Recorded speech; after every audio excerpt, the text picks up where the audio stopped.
السلام عليكم ورحمة الله وبركاته. بسم الله الرحمن الرحيم، نحمده ونصلي على رسوله الكريم، أما بعد. حضرت عمیر رضی اللہ عنہ آب اللحم کے غلام اور کم عمر بچے تھے۔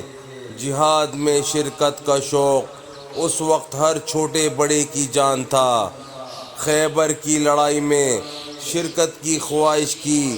ان کے سرداروں نے بھی حضور اقدس صلی اللہ علیہ وسلم کی بارگاہ میں سفارش کی کہ اجازت فرما دی جائے۔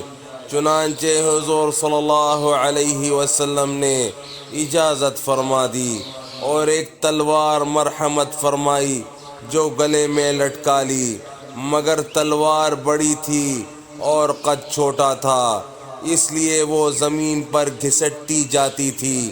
اسی حال میں خیبر کی لڑائی میں شرکت کی۔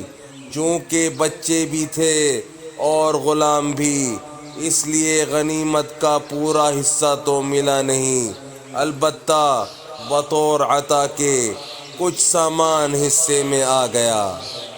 ان جیسے حضرات کو یہ بھی معلوم تھا کہ غنیمت میں ہمارا حصہ پورا بھی نہیں ہے، اس کے باوجود پھر یہ شوق کہ دوسرے حضرات سے سفارشیں کرائی جاتی تھیں۔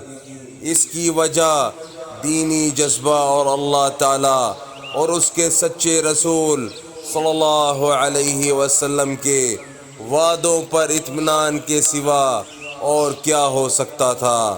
سبحان اللہ۔